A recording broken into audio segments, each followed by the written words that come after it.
काज़मी साहब, जो खुलासा साहब बात कर रहे हैं, फिर तो इस बयानिए को, ये सोच को तक़वीयत मिलती है कि अली मीर गंडापुर साहब जो कुछ कर रहे हैं, शायद अपनी परफॉर्मेंस जो है उसको छुपाने के लिए वो चाहते ही हैं कि लड़ाई हो, लड़ाई के नतीजे में गवर्नर राज लगे, PTI के पास कम अज़ कम ये मौका आ जाए, उनके हाथ आ जाए कि जी हमारी हुकूमत KPK में भी चलने नहीं दी गई, क्योंकि लॉ एंड ऑर्डर की सूरत हाल वहाँ ख़राब है। लेकिन वज़ीर आला कहते हैं जी कि मैं ख़ुद मामला सेटल करूँगा। वहाँ से फ़ौज को वापस भेजने की बात की जाती है, अफगानिस्तान से बराह रास्त मुज़ाकरात की बात की जाती है।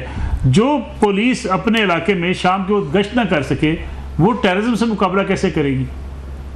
देखिए, जो हमारी खारजा पॉलिसी है या जो दिफाई मामलात हैं, वो यकीनन वफाक की जिम्मेदारी है। इस तरह तो अगर हर सूबा कहेगा कि हमने अपने मामलात खुद तय कर दें, बाकी एंगेजमेंट होती है, मरियम बीबी भी सफीरों से मिलती हैं, दीगर जो है वज़ीर आला भी मिलते हैं। अब ये जो डायरेक्ट बात की उन्होंने अली अमीन साहब ने कि हम डायरेक्ट बात करेंगे, वो जिस तनाजुर में कर रहे थे, एक तरह से मेरे ख्याल में वो वफाक से गिला शिकवा भी कर रहे थे कि हमारे लोग मर रहे हैं। तो वफाक को भी देखना चाहिए कि यार ये मामला ऐसा है कि इस मामले के ऊपर हम क्या किरदार अदा कर सकते हैं, क्या अफगानिस्तान से बात हो सकती है, किस तरीके से चीजों को बेहतर किया जा सकता है। और माजी में वफाक की सतह पे हमारी रियासत अफगानिस्तान को एंगेज करती रही है, और ये एक जो है सिर्फ अली अमीन का मसला नहीं है। अगर पाकिस्तान में दहशतगर्दी हो रही है तो हमारे इदारों का भी वाज़ेह मौक़िफ़ है कि अफगानिस्तान से उसमें दरअंदाजी होती है। हमारी वफाकी हुकूमत का भी ये मौक़िफ़ है, तो इस मसले को डील करने की जरूरत है। दूसरी बात ये कि देखें, जो थोड़ा सा फर्क है, जो खुलासा साहब ने बातें की ना, मैं उनसे काफी हद तक एग्री करता हूं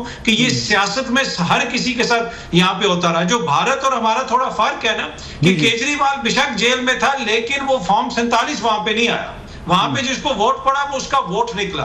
ये वो होती चीज है जिसकी वजह से मामलात उस नहज पे नहीं पहुंचते कि जहां पे खुदा ना खास्ता मुल्क टूटने की बातें शुरू हो जाएं, आइन से तजावज करने की बातें शुरू हो जाएं। तो जब आप अवाम की राय को रोन देते हैं ना, सियासतदानों को आप रोन दें, उनको आप जेलों में डालें, उनको आप फारिग करें। हर सियासतदान ने अपने हिस्से की यहाँ पे जो है वो जुल्म जबर बर्दाश्त किया। लेकिन जब आपने अवाम के वोट को ही बिल्कुल जीरो कर दिया, अवाम के वोट को ही बिल्कुल निल कर दिया कि वोट की कोई अहमियत नहीं है, वहां से फिर ये खतरा पैदा होता है कि खुदा ना खास्ता कोई बड़े पैमाने पे। अतर साहब जो खुलासा साहब बात कर रहे थे वो ये कह रहे हैं कि देखिए 2018 के इलेक्शन थे, बड़े एतराज़ात उठे कि जी मुस्लिम लीग नवाज ने कहा हमारी पंजाब में तो हुकूमत बन चुकी थी, हमारे पास अक्सरियत थी, हमारे लोगों को वहाँ से जहाज़ों में बिठा कर लाया गया, उनकी वफादारियाँ तब्दील की गई। लेकिन किसी ने पंजाब को अलग करने की, किसी ने रियासत के ख़िलाफ़, किसी ने वफाक के ख़िलाफ़ इस किस्म की जो है वो यानी तकारीर भी नहीं की, ना इस किस्म का माहौल बनाया जो KPK के अंदर बनाया जा रहा है। देखिए, एक तो खुदा ना खास्ता अभी भी किसी ने कोई ऐसी बात नहीं की, ना ही कोई बर्दाश्त करेगा। KP हो, बलूचिस्तान हो, सिंध हो, जहाँ पे भी मेजॉरिटी पाकिस्तानी है, सब उनकी उबल वतनी, किसी के ऊपर किसी को कोई शक नहीं है। वो उतना ही पाकिस्तानी है जितना कि पाकिस्तान के किसी और इलाके में बैठा हुआ है। अगर अली अमीन या कोई और खुदा ना खास्ता ऐसी बात करेगा तो वो अपनी सियासत को ही खत्म करेगा, कोई भी पाकिस्तानी इसको नहीं मानेगा। बाकी मैं इस बात से एग्री करता हूँ कि नून लीग के साथ जो कुछ होता रहा, महकमा ज़राअत का हमें पहली दफा पता चला जब उनके बंदे अचानक गायब हो जाते थे। मियां साहब ने खलाई मखलूक का भी बताया। तो सब ने अपने अपने हिस्से का, यहाँ पे मैंने पहले भी अर्ज किया कि वो एक जुल्म जबर या कुछ भी आप उसको कह लें, वो एक बर्दाश्त किया है। लेकिन हर चीज की ना एक लिमिट होती है मलिक साहब। हमें खुद सोचना चाहिए कि सियासतदानों को तो हम रगड़ रहे हैं, लेकिन बीच में आवाम भी रगड़ी जा रही है ना, तो आप थोड़ा सा देखने की जरूरत है कि चीजों को कैसे बेहतर किया जा सकता है। तो मुझे कहिएगा, मुझे तो काम ही नहीं करना। अतर काज़मी साहब, जो ख्वाहिश है PTI की, इतला तो ये है कि एस्टैब्लिशमेंट वो ख्वाहिशात पूरी करती दिखाई देती नहीं है, लंबा अरसा लग सकता है।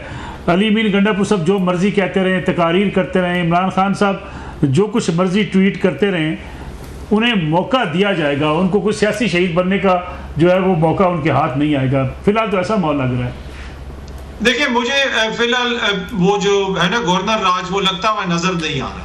अगर गवर्नर राज की कोई पॉसिबिलिटी होगी भी तो वो मेरे ख्याल में आईनी तरमीम के बाद, अगर शायद कोई खुदा न खास्ता माहौल बहुत ही अजीब सा हो गया तो फिर शायद हो सके। इसलिए कि सिर्फ अली अमीन साहब की जात का ताल्लुक नहीं है। खैबर पख्तूनख्वा की असेंबली में मलिक साहब जिस तरह की तकारीर हुई वो बड़ी परेशान कौन है। बहुत सारे मामलात हैं, उनको देखने की जरूरत है। और ये बात भी मैं एग्री करता हूँ कि खुलासा साहब जो भी फरमा रहे थे कि हुकूमत किधर है। देखिए, आपने इस सारी क्राइसिस को डील करना है। पहले दिन वजीर दिफा आए, जब पार्लियामेंट से गिरफ्तारियां हुई तो उन्होंने कहा जी रात को रियासत ने एहतजाज किया। तासुर ये दिया गया कि जैसे हमारा तो इससे ताल्लुक ही नहीं, दूसरी तरफ से ये सब कुछ हो रहा है। तो ये सारा मलबा उठा के उस तरफ फेंक देते हैं। भाई पर्क्स एंड प्रिविलेजेस आप एंजॉय कर रहे हैं, हुकूमत में आप लोग हैं तो ओनरशिप लें, आके बताएं कि ये हम कर रहे हैं, ये चीज गलत है आइन और कानून के मुताबिक, लिहाजा हमने कार्रवाई की है। तो ये है प्रेशर इतना ज्यादा है सिस्टम के ऊपर, और हुकूमत वो सियासी कुशन देने में नाकाम रही है। हर जगह पे वो अपने हाथ खड़े कर देते हैं और चुप करके आंख से इशारा कर देते हैं कि भाई दूसरी तरफ से हो रहा है। तो ये ऐसे माहौल के अंदर गवर्नर राज का लगना मुझे वो फिलहाल होता हुआ नजर नहीं आ रहा। बिल्कुल ठीक है। तारिक अजीज साहब, मौलाना फजल रहमान साहब ने तो आज वाज़ेह कहा कि गवर्नर राज के हालात KPK में नहीं है। कहीं बातचीत होती है गवर्नर राज की? जी, कल फैसल कुंडी जो गवर्नर KPK उन्होंने प्राइम मिनिस्टर को कॉल की थी, उनकी कॉल आई थी प्राइम मिनिस्टर साहब को, बड़ी तफसीली बात हुई है, सूबे के अमन अमान के हवाले से बात हुई है। और जो मेरी इतला है उसमें यह है कि गवर्नर अली अमीन गंडापुर साहब को आखिरी मौका दिया गया है। जो उन्होंने यहाँ स्पीच की पिछले संडे को, उसके बाद उन्होंने कहा आज मैं अफगानिस्तान से बात करूँगा, ये 2 गलतियाँ हो चुकी हैं, तीसरी की गुंजाइश नहीं है। अगर उन्होंने इससे अब भी वो अच्छे बच्चे ना बने और उन्होंने कौमी मफाद को मद्देनजर न रखा, बच्चे तो नहीं बने ना जी, नहीं बने, 9 घंटे के बाद भी निकल के जो एक लास्ट चांस है, उसके बाद गवर्नर राज का इम्कान बिल्कुल मौजूद है, अगरचे वो मसले का हल हो या ना हो। क्रासा साहब, आपको लगता है इम्कान इसका?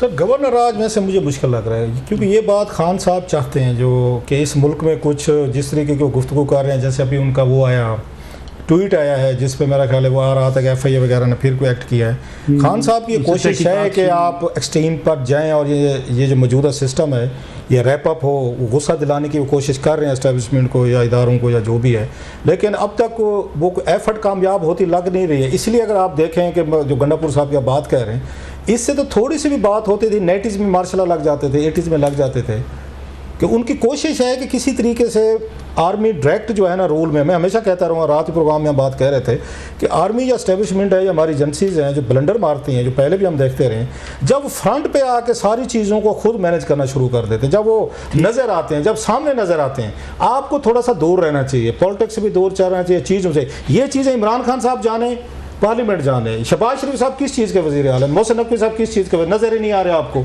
वो सामने आए, वो हैंडल करें। चौथा 5वां दिन है सर, आपको कि वज़ीर आज़म साहब नज़र आ रहे हैं, आपको वहीं से सारे लोग कह रहे हैं वहीं से पिंडी से काम हो रहे हैं सपोजली।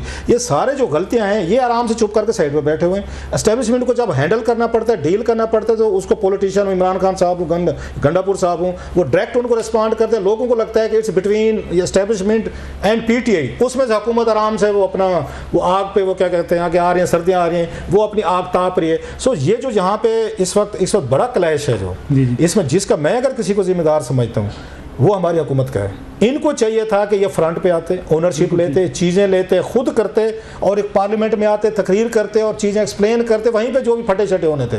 आप पार्लियामेंट को छोड़ गए, पार्लियामेंट में ख्वाजा आसिफ साहब लड़ाई लड़े, अंदाज़ा करें भाई, मोहसिन नकवी साहब की फील्ड है ना, ख्वाजा आसिफ साहब के काम तो नहीं है, वज़ीर आज़म का काम है ना, वो नज़र नहीं आ रहा। आपके वज़ीर मतलब 2 वज़ीर नज़र आते हैं आपको, 3, उसके बाद चौथा वज़ीर को नज़र आते हैं आपको जो है। बिल्कुल। सो यहाँ पे जो प्रॉब्लम हो रहा है कि एस्टेब्लिशमेंट ज़्यादा अंधे रहेगी सर, वो हमें अच्छा इमरान खान साहब के दौर में ये हुआ, ये जन बाजा साहब ने किस चीज़ की इतनी बड़ी सज़ा भुगत रहे, और ठीक भुगत रहे हैं कि जब वो हर वक्त वो सहाफ़ियों को बुला लेते थे, वो हर वक्त जनाब उनके वज़ीरों को बुला लेते थे, वो जो सफ़ीरों को बुला लेते थे, ताजरों को बुला लेते थे, तो जब खान साहब ने कहना शुरू किया भाई साहब हुकूमत तो वो चला रहे थे, तो सब ने यकीन कर लिया हाँ वही चला रहे थे। बिल्कुल ठीक, क्योंकि आप उनसे मुलाकातें कर रहे थे। सो आर्मी चीफ हो, एस्टेब्लिशमेंट हो, अगर आप सियासतदानों से मिलते रहेंगे, बातचीत करते रहेंगे और सहाफ़ियों से मिलते रहेंगे, तो फिर यहाँ पे एतराज़ात भी, फिर आप हैरान होते हैं कि इदारों में बात क्यों हो रही है। इदारों में बात इसलिए हो रही है कि हुकूमतें आपको फंसा देती हैं। इमरान खान साहब को अपने पैरों पर खड़ा होने देना चाहिए था, कहते थे बाजवा साहब। आपको याद है परवेज़ अली साहब ने क्या कहा था मेयर बुखारी साहब के शो में, उन्होंने इतनी नैपीज उन्होंने बदली, उन्होंने फलां किया, ये किया, फलां किया। आपको नहीं बदलनी चाहिए, खान साहब को खड़ा नहीं होने दिया आपने, आप उनको काम करने देते। वही शहबाज शरीफ साहब वाला काम कर रहे हैं, इनको करने दें काम आप, कल को फिर शहबाज शरीफ ना कहे